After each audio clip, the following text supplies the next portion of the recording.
Today we're going to discuss one of perhaps the biggest questions, actually, at least in my opinion, one of the big questions in Jewish history. You know, as history plays itself out, of course, the biggest part of our story is in the Chumash, and something that sticks out towards the end of the Chumash in Sefer Bamidbar, Parshat Shelach, a big, almost like an astonishing, very, very, almost crazy episode, which any thinking person, I think, is going to walk away asking himself, how could that be? So let us appreciate what I'm talking about. So quickly, we'll follow. The Jewish people, of course, go through years of slavery and exile in Egypt, suffering, and God finally comes to save the day, and He takes them out with an outstretched arm from all of the suffering, and He gives, of course, on the Egyptians 10 plagues, with each of these plagues showing God's might and sovereignty and control over the world and over nature and over anything and everything that happens under the sun, until finally the greatest nation in all of the world is broken, and the Jews leave following God into the desert faithfully. And in the desert, we're taught that the Jews see even more miracles. Everyone is familiar with the Haggadah that we read on the night of Pesach, that talks about that we saw 10 plagues in Egypt, but we saw many, many more plagues. There's a lot of different details and opinions from the different Tanaim. We saw many, many more plagues at the splitting of the sea. And with all those miracles and all the wonders, and of course through the desert, God shows us His mighty hand and how He takes care of us with man from heaven, traveling well for water supply, clouds of glory. And He's really taking care of us, you know, providing us with what some would compare to a beautiful luxury hotel visit. I mean, the desert is a place where people can't even survive for a day. Here we are, a whole nation surviving in the desert. So the big question is, coming now into the story, as we're in the desert, we've, of course, because of the Chet HaEgel, are forced to remain there a second year. And then in that year, finally, we're ready to come to Israel. And God says, here you are. I'm giving you the land that I promised you. It's waiting for you. And we decide that we want to send out spies to scout out the land and figure out different, military strategies and all. And God gives us, unfortunately, room to make some mistakes over here, which is where the big mistakes start. You know, the spies come back from spying the land with all of Israel's attention. Imagine, talk about news. This is the news. This is the big day. The big reports are coming back. And these 10 righteous Jewish leaders that were chosen because of their righteousness and their level of sanctity and strength as leaders come back and are saddened and have lost their faith. And they are fighting against the idea of going into Israel, and they're claiming that it's too difficult. And of course, we have Yoshua and Kalev fighting on the side of Moshe, and of course, God wants us to go to Israel. Now, the Jewish people, they were talking about over 3 million people, are the spectators, but this story is all about them as well. And they have to pick sides in this story. So what happens, of course, the debate, the spies speak, bringing the spirits of everybody down, and then Kalev tries to bring the spirits up, Yoshua, and in the end, the spies end off with a shattering blow, and in response, they say, listen, and I'll read you the verse over here. So after the spies come back with a response and say, here, the pasuk starts, Lamed Aleph, V'anashim asher alu imo, and the rest of the spies that went up with him, Amru lo nuchal la'alot el ha'am. We are not able to go up into the land against the nation, ki chazak hu mimenu, because it is stronger than us. The nation nations that we have to go and fight and conquer are stronger than us, the Jewish people. That is the simple meaning of this verse. And the Jews lost their spirits and cried the entire night, as we know. This night becomes the night of Tisha B'Av, because God says you cried for nothing then, so this will be a night of crying for history. And we lost our chance, and we lost our merit and zechut to go in to Israel. And that's how the story ends. The spies come back and say, we are not strong enough to accomplish this. And before we even bring the Chazal, let's ask ourselves, how could they all fall for this story? The spies come back and say that we're not strong enough to beat these people. Okay, very nice. We're not strong enough. But our strength comes from Hashem. And really, God is our strength. Who took us out of Egypt? Who did all the miracles? Who destroyed the Egyptians? Who split the sea? Through Moshe, we saw miracles that broke nature, that showed us that God is in total control. So why didn't the Jews have faith here and believe that God, who delivered them until now, will deliver them in the land of Israel as well? And that's the big question, I think, that anybody that walks away with this story is going to ask themselves, after all we saw and all we survived through, how do we not believe in God at this point? That, of course, that happy ending that we're promised is coming. And that no matter what we see in front of our eyes, obviously God is bigger than that. And God will provide us and give us what He promised us. So that's the big question. Now, the rabbis touch on this pasuk. To appreciate it, we have to know the Hebrew. So in Hebrew, it reads like this, a very famous expression. It's brought in the Gemara. It's ki chazak hu mimenu.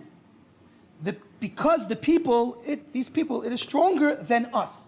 Now, the word mimenu could either mean us, but the same exact spelling and sounding word, mimenu, also could mean him. So it's very interesting that the word here that can be used, that's used to describe us, really can also mean him. So the rabbis understood from here that what the spies were really saying, in a deeper sense, it's one of these types of learning. It says, don't read the word to mean us, but rather read the word to mean him. And this really changes what's going on. What the spies were really saying is that the people are stronger than God. And this makes our question even bigger. How could the spies, first of all, have fallen to such a level where they would even say that the people in the land of Canaan are stronger than God? But what's even a bigger question is, how did the 3 million Jews believe it and fall for it and cry and say, oh, they're stronger than God, we're finished? How did they fall for it? How did they believe such a thing? Again, after all that they saw, it doesn't make any sense. It doesn't make any sense. What I would like to suggest in answering this question is really built off of the very fact that God chose to write in the Torah a word that really has two meanings. And as the rabbis say, don't read the meaning to mean us, but rather read it to mean him.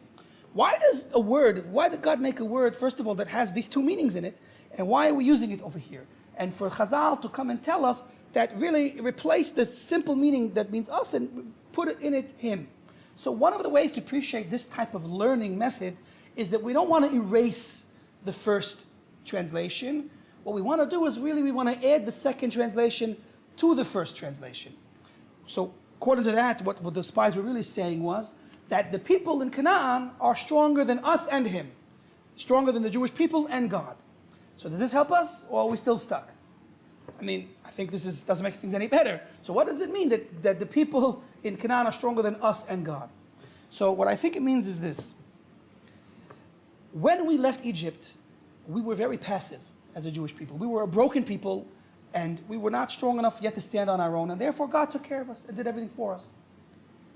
As a matter of fact, the verse says explicitly that, God says at the Kriyat Yamsuf that you guys sit back quietly and I will do everything. Atem taharishun. Ani yelachem lachem ve'atem taharishun. I will fight and you stand back and do nothing.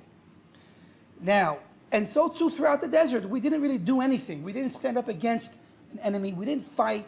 We were very passive, like a young child that the father takes somewhere and protects. Imagine, a young child goes with his father all around. He takes him to neighborhoods that are maybe not safe to go alone, but he's with his father. He's not scared. They come home, everything worked out beautifully. And then the father turns to his son and says, okay, son, you remember where I went yesterday? Now you go into the same place and bring me back something. Is the child ready to go on his own into such dangerous places? Of course not. So the Jewish people also were not necessarily ready to stand up on our own and fight yet. However, that was the plan. At this point in the game, we were being told to enter into Canaan and fight a military battle against our enemies there. Now, war is very scary. We find that when we left Egypt, God took us in a roundabout way specifically to avoid war. Here we are, almost the same people, a little bit of time in between, asked now to face these great nations that are mightier and stronger than we can imagine in this war. So now we can appreciate a little bit where the hearts of the Jewish people fell, why they fell. Because being asked to fight a war is scary. Imagine you're stuck in an alleyway with a bunch of gangsters. How brave are you going to be? Yeah, God runs the world. God's everywhere. But how are we going to face a powerful enemy in front of us in the middle of a war? It's not so easy. And that's what's going on over here. And really, it's really rooted in the two different ways that God runs his world and the two different ways that he shows himself in his world. There is God, the mighty God with the outstretched hand that breaks everything in his way and shows us that nature is nothing. And he can move mountains, make water stand, destroy nations, send a ball of fire from heaven and wipe everybody out if he wants to. That's a miraculous, powerful God that took us out of Egypt. But there's also the idea of God that runs the world from the backdrops, behind the scenes. And that is that we have to do our effort, we have to do our shtadlus, as they say, and we're going to have to go through the motions. You know, when we're talking about fighting a fight, it means we have to pick up a sword, make strategies, and do our best to win a war. Where's God? Well, God's there, but God's not in the forefront like he was with Egypt. Here, God's a little bit more behind the scenes. God's promising us that you go with courage and you go with trust and faith in me, and I will be there with you, and together we will win this war. Together we'll win this war. That's something new. The Jews had not seen this, you know, we're in it together yet. It was all God until now. So now we can appreciate what's going on. The Torah says, Chazak hu mimenu, that those people are stronger than us, and they're stronger than him, God. Because God was saying, this time, going into Israel, it's going to be me and you together. You guys take the forefront, and now I'm taking the back seat. But I'm there, and I'll be helping you, and my providence will come through you. The divine providence coming through man is the ultimate of providence. Being a vessel through which the divine will can express itself and come to completion in the world makes us partners with God in the world. By us fighting the physical war and then conquering the land, it would be our victory. It would be our land that we also earned, of course, with God's help. We say in the prayer of Shemona Esrei that God is a helper. And that's a different experience and a different expression of divine energy when God is only a helper. And that's what we were being asked to face up to such a challenge here and now. And with this in mind, we can understand now how the Jews didn't live up to that. Their faith wasn't yet on that level, according to the story. And they weren't ready for that level of hashgacha because it was something new. So they were afraid, and the spies were able to use that doubt, because it was a new experience, and weaken them. They became weak, and they weakened the hearts of the Jewish people, and we lost our chance, and we lost our zechus. We lost that opportunity to go into Israel at that moment. So what was the solution? So we were told that we have to stay in the desert for 40 years. Now, on a simple level, that's a punishment. You know, you didn't do what I wanted, punished. But that's not the God that we know of. God is a loving God and a caring God that wants good for us. We could perhaps understand it like this, that we weren't ready to go into Israel yet. But 40 more years in the desert with God by our side, feeding us, nurturing our faith, nurturing our ability to realize and see God together with us in the desert, so we would be ready to then go and fight the wars in the next generation. And that's what happened. Yeshua brings us into Israel, and we fight those wars then. So I think, Baruch Hashem, with the answer we've presented, we kind of have hopefully eliminated this question for the most part, and that is that it's not that the Jews stopped believing in God. God we believed in. The God that can make miracles, we certainly believed in. But the God that would come through us, we still had yet to work on, to see and believe that we could be worthy to be a vessel through which the divine will should be expressed through. And Baruch Hashem, though, the Jewish people grew and entered into Israel, and we are still growing today and living with this idea. And this is the idea, the main idea the rabbis explained to us in today's dark day and age, that we don't see God anywhere. You know, it's funny, if you take the expression, God is nowhere, in English, God is nowhere. So, and that's what sometimes it feels like. You know, we're stuck, we're struggling, the Jews are being, you know, hurt over the years. But if you take the same expression, God is nowhere, and you just shift one letter, it reads, God is now here. And that's what it really takes. So to a certain extent is, we have to shift our perspective, we have to strengthen that emunah that we have inside, and realize that, you know, if we look at the world and find that God has left us alone, then we're alone. But if we look deeper, beneath everything that we see in front of us, we'll find that God didn't leave us alone. He just told us, go up front first and make an effort. And once we start, we see that God opens up the ocean for us.